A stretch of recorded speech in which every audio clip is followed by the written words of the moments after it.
നമസ്കാരം. വിവാദങ്ങൾക്കിടെ രാഹുൽ മാങ്കൂട്ടത്തിൽ എം.എൽ.എ. ശബരിമലയിലെത്തി. ഇന്നലെ പമ്പയിൽ നിന്നും കെട്ടുനിറച്ചു. രാത്രി 10 മണിയോടെയാണ് രാഹുൽ മാങ്കൂട്ടത്തിൽ പമ്പയിലെത്തിയത്. പമ്പയിൽ നിന്നും കെട്ടുനിറച്ച് സന്നിധാനത്തേക്ക് പുറപ്പെട്ടു. വൈകിട്ട് നട അടച്ച ശേഷമാണ് രാഹുൽ മാങ്കൂട്ടത്തിൽ പമ്പയിൽ എത്തിയത്.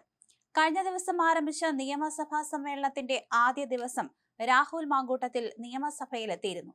എന്നാൽ പിന്നീടുള്ള ദിവസങ്ങളിൽ എത്തിയിരുന്നില്ല. മണ്ഡലത്തിൽ സജീവമാകുമെന്നായിരുന്നു വിവരം.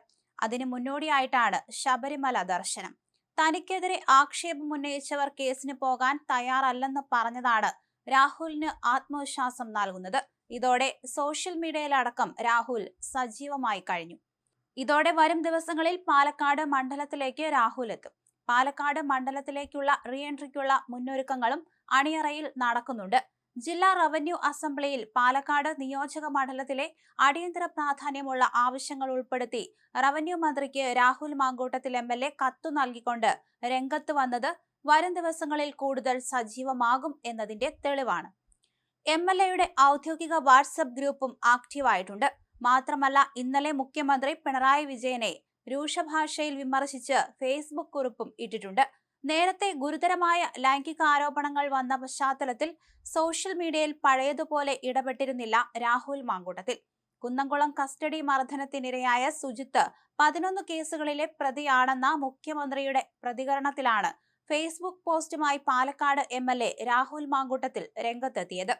മുഖ്യമന്ത്രിയും ഒപ്പമുള്ള മന്ത്രിമാരും നിരവധി കേസുകളിൽ പ്രതിയായിട്ടുണ്ടല്ലോ എന്നും അവരെയൊക്കെ സ്റ്റേഷനിലിട്ട് മർദ്ദിക്കുമോ എന്നും രാഹുൽ ഫേസ്ബുക്കിൽ കുറിച്ചു.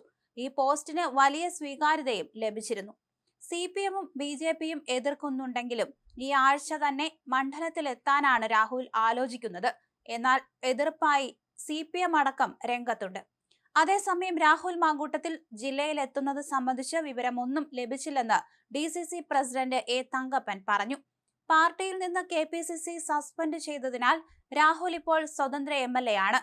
മണ്ഡലം MLA എന്ന നിലയിൽ രാഹുൽ എത്തുന്നതിൽ DCC പ്രത്യേകമായി ഒന്നും ചെയ്യേണ്ടതില്ല. അദ്ദേഹത്തിനൊപ്പം കോൺഗ്രസ് പ്രവർത്തകർ സഹകരിച്ചാൽ നടപടി ഉണ്ടാകുമോ എന്ന ചോദ്യത്തിന് KPCC ആണ് അത്തരം കാര്യങ്ങളിൽ നടപടി സ്വീകരിക്കേണ്ടതെന്നും അദ്ദേഹം പറഞ്ഞു. രാഹുൽ എത്തിയാൽ ഒപ്പമുണ്ടാകുമെന്ന് നഗരസഭാ കോൺഗ്രസ് കൗൺസിലർ മൻസൂർ ഉൾപ്പെടെയുള്ളവർ പറഞ്ഞിരുന്നു. അതേ ചിന്താഗതിയിലാണ് പാർട്ടിയിലെ ഭൂരിപക്ഷവും. DCC നേതൃത്വത്തിന് രാഹുലിന്റെ വരവിൽ എതിർപ്പുണ്ടെങ്കിലും ഷാഫി പറമ്പിലും കൂട്ടരും കട്ടയ്ക്കൊപ്പമുണ്ട്. ഇവർ രാഹുലിനായി സജീവമായി തന്നെ രംഗത്തുണ്ട്. സമ്മേളനത്തിന്റെ ആദ്യ ദിവസമായ തിങ്കളാഴ്ച രാഹുൽ നിയമസഭയിൽ എത്തിയിരുന്നു. ഇങ്ങനെ രാഹുൽ എത്തിയത് പൂർണ്ണമായും തള്ളിപ്പറഞ്ഞ പ്രതിപക്ഷ നേതാവ് VD സതീശന് ഒരു സന്ദേശം നൽകാൻ വേണ്ടി കൂടിയായിരുന്നു. പാർട്ടിയിൽ പ്രതിപക്ഷ നേതാവ് തള്ളിപ്പറഞ്ഞാലും മറ്റു നേതാക്കൾ തനിക്ക് ഒപ്പമുണ്ട് എന്ന സന്ദേശം നൽകാനാണ് രാഹുൽ ഉദ്ദേശിച്ചത്. അത് കൃത്യമായി നൽകുകയും രാഹുലിന്റെ എൻട്രി സതീശന് ക്ഷീണമാവുകയും ചെയ്തു. എന്നാൽ താൻ സഭയിൽ വരുന്നതുകൊണ്ട് പാർട്ടി പ്രതിരോധത്തിലാകരുതെന്നാണ് രാഹുലിന്റെ നിലപാട്.